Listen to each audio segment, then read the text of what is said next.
Day টুর আরেকটি class 2023 সালে ঢাকা বোর্ডে এসেছিল এবং এখানে একটি প্রদত্ত লজিক ফাংশন আছে। এই প্রদত্ত লজিক ফাংশনটির সত্যক সারণী তৈরি করো। এইটা আমাদের অনেকবার করা হয়ে গেছে, তারপর আমি করতেছি। এফ এর মানটা হচ্ছে কি, প্রদত্ত লজিক ফাংশনটি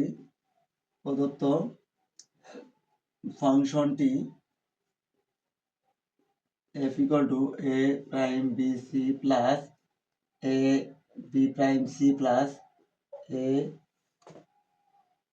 b c prime plus a b, এটা হচ্ছে প্রদত্ত ফাংশন। এর সত্যক সারণী করতে হবে। সত্যক সারণী করার প্রথম ধাপ এবং প্রথম শর্ত হচ্ছে কয়টা চালক আছে সেটা দেখা। তাহলে এখানে এ বি সি তিনটা হচ্ছে চালক। তাহলে আমি আগে এ বি,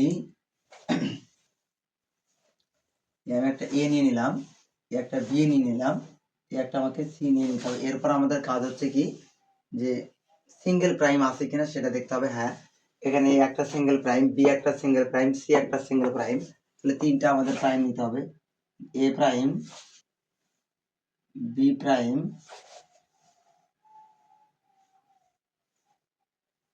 বি প্রাইম, এরপর একটা সি প্রাইম। এরপরে দেখো এ প্রাইমের সাথে বিসি গুণ, তাহলে এই যে এ প্রাইম, এই যে বিসি, এ প্রাইম বিসি। এরপরে দেখো a b prime c, a b prime c, a b prime c. এরপরে দেখো এ বি সি প্রাইম। এরপর আমাকে লিখতে হবে কি এবিসি। তারপরে এফ, এফ মানে কি সবগুলো যোগ। এফ হচ্ছে সবগুলো যোগ। যেহেতু আমার এখানে জায়গা হবে না, তাহলে আমি লিখতাম সবগুলো এরকম করে, এ prime B C plus A b prime C plus A B C prime plus A B C. এখন দেখো আমাদের ইনপুট করা তিনটা ইনপুট, তাহলে তিনটা ইনপুট হলে 8টা সংখ্যা হয়। প্রথম চারটা জিরো,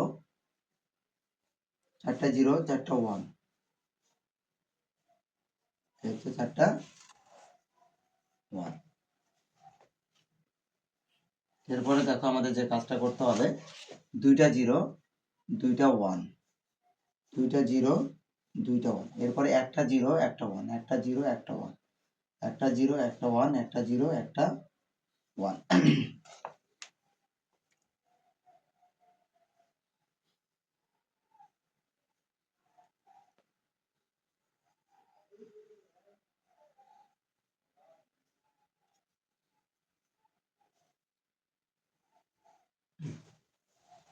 তো দেখো এ প্রাইম, এ প্রাইম মানে এই যে জিরো হয় প্রাইম হবে কি ওয়ান। তাহলে চারটা জিরো আছে, চারটা হবে কি ওয়ান হবে। চারটা ওয়ান এবং চারটা ওয়ান আছে, চারটে কি হয়ে যাবে জিরো হয়ে যাবে। বিতে প্রথমে দুইটা জিরো, তার মানে দুইটা ওয়ান, পরে দুইটা ওয়ান মানে পরে দুইটা জিরো, পরে দুইটা জিরো, তারপরে দুইটা ওয়ান, পরে দুইটা ওয়ান মানে জিরো। এরপরে দেখো সিতে, সি প্রাইম যেহেতু আছে, সি জিরো, তাহলে ওয়ান, ওয়ানটা হবে zero, one zero one zero one zero. এরপরে দেখো এ প্রাইমের সাথে বিসি গুণ, তাহলে এ প্রাইমের সাথে আমরা বিসি গুণ করব, এই যে বিসি। তাহলে আমাদের কি আছে, একটা জিরো হলেই জিরো গুণের ক্ষেত্রে, একটা জিরো হলেই, যদি একটা জিরো আছে তাহলে আমাদের কি হয়ে যাবে জিরো হবে। একটা যদি ওয়ান থাকে সবগুলো ওয়ান হতে হয়, নাহলে আমাদের কি হয় জিরো হয়। আবার দেখো সব কটা ওয়ান, তার মানে এখানে একটা ওয়ান, সব কটা জিরো জিরো, একটা জিরো হলেও দেখো একটা জিরো হলেই আমাদেরকে জিরো, আমরা দেখবো জিরো আছে কিনা। এরপরে দেখো a b prime c, a b prime C, তাহলে এই যে তিনটা আমাদের গুণ হবে, এই ঘর এই ঘর আমাদের বি প্রাইমের ঘর, তাহলে জিরো। তো দেখো তো এ আছে কয়টা ঘরে, চারটা। এতে আমার জিরো আছে না, তাহলে আমি চারটা এরকম করে জিরো দিয়ে দেবো। এই যে চারটা জিরো দিলাম। এখন আমি আবার গণনা শুরু করি এখান থেকে, পাঁচে এতে আছে আমার ওয়ান, আমার সিতে আছে কি জিরো, তাহলে এই ঘর এই ঘর এই ঘর, আর আমাকে নিতে হবে কি বি প্রাইম, এই আমার বি প্রাইম। দেখো তো একটা 1 দুটো 0, তাহলে আমাদের কি হবে 0। তারপরে দেখো তো 1 1 1, তাহলে আমাদের এখানে হবে কি 1।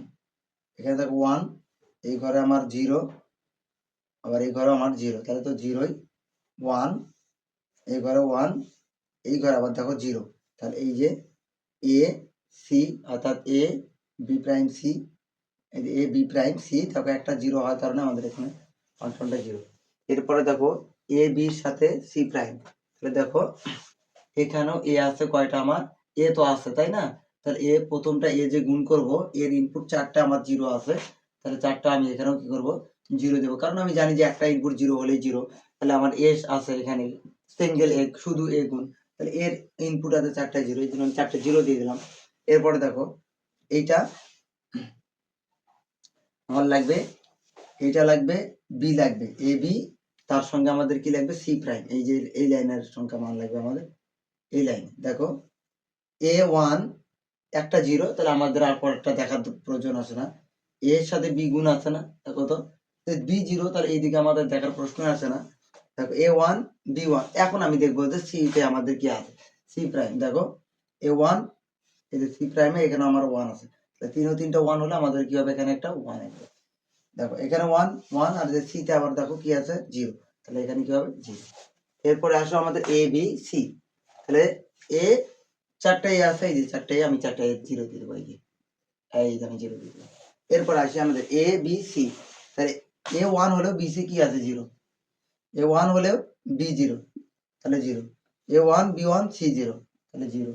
দেখো এ 1 বি 1 সি 1 সবকটা 1 হলে এখানে আমার 1 হয়। এখন আমাদের এগুলা কি করতে হবে, যোগ করতে হবে এই 4টা 0 0 0, যোগের ক্ষেত্রে একটা 1 হলে 1, সব 0 হলে 0, একটা 1 হলে 1, সব 0 হলে 0, কিন্তু এখানে একটা 1 হচ্ছে। এই হচ্ছে আমাদের সত্য সারণী। এটা হচ্ছে আমাদের একটা ফুল অ্যাডারের সিও, এটাকে বলা হয় ক্যারি আউটপুট, ফুল অ্যাডারের সিও মান এটা।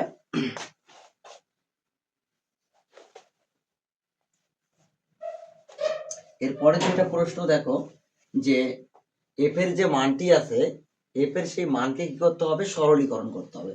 সরলীকরণ করার পর তাকে আবার ন্যান্ড গেট দ্বারা বাস্তবায়ন করে দেখাতে হবে। তাহলে দেখো প্রদত্ত ফাংশনটি হচ্ছে এটি, এটি আমাদের কি করতে হবে, সরলকরণ করতে হবে।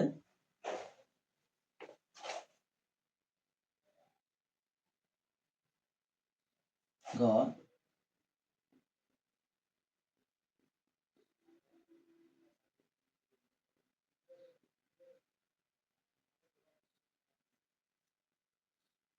এ বি সি, এইটার ক্ষেত্রে আমাদের শুধু এই সমীকরণের ক্ষেত্রে এ প্রাইম বি সি এর সাথে একটা এবিসি নিতে হয়, আবার এই যেটা এ বি প্রাইম সি তার সাথে একটা এবিসি নিতে হয়, প্লাস আর এদিকে তো A B C prime plus A BC. শুধু ফুল অ্যাডারের ক্ষেত্রে, ফুল অ্যাডারের সিও যদি কখনো তোমরা সরলীকরণ করো, তাহলে প্রত্যেকটার সঙ্গে একটা এবিসি, প্রত্যেকটার সঙ্গে একটা এবিসি করে নিতে হবে। শেষের যে এবিসিটা ফাঁকা থাকে না, এইটা প্রত্যেকটার সঙ্গে একবার করে নিয়ে নিবা। তারপরে কমন, তাহলে দেখো তো এখানে বিসি কমন যায়, বি সি, বিসি কমন নিলে আমাদের কি আসে, এ প্রাইম প্লাস এ। এখান থেকে দেখো এ আর সি কমন যায়, এ সি কমন নিলে b prime plus b, plus এখানে এ বি কমন যায়, তাহলে এখানে এ বি কমন নিলে c prime plus c, c prime plus c. তাহলে এখানে আমাদের এ প্রাইম প্লাস এ কিন্তু 1 লেখা আছে, তার মানে এখানে আমরা বিসি লিখতে পারবো। এটাও কি লেখা আছে 1, তার মানে এখানে আমরা এসি লিখতে পারবো। সি প্রাইম আর সি মিলে 1 লেখা আছে, তাহলে এখানে আমরা কি লিখতে পারবো, এবি। সরলীকৃত মানকে আবার কিসে প্রকাশ করতে হবে, সরলকৃত মানকে ন্যান্ড গেটে বাস্তবায়ন করা হলো, ন্যান্ড গেটে বাস্তবায়ন করা হলো, কি করা হলো, ন্যান্ড গেটে বাস্তবায়ন করা হলো। তাহলে ওই মানটা আবার লিখবো এখানে, এ B plus BC plus AC, তাহলে আমাদের ন্যান গেটে কোনো যোগ রাখা যায় না, সব গুণ রাখতে হয়। এই কারণে আমাদের কি করতে হয়, ন্যান গেট বা নর গেটে যদি কোনো সমীকরণ বাস্তবায়ন করতে বলে সেক্ষেত্রে ওই সমীকরণের উপর আমাদের কি করতে হবে, ডাবল বার চিহ্ন দিতে হয়। এরপরে দেখো এই যোগ ভাঙলে কি হয়ে যাবে, এটা যদি ভাঙে এখানে ভাঙবে আর এখানে ভাঙবে, যোগ ভাঙলে কি হয়, গুণ হয়ে যায়।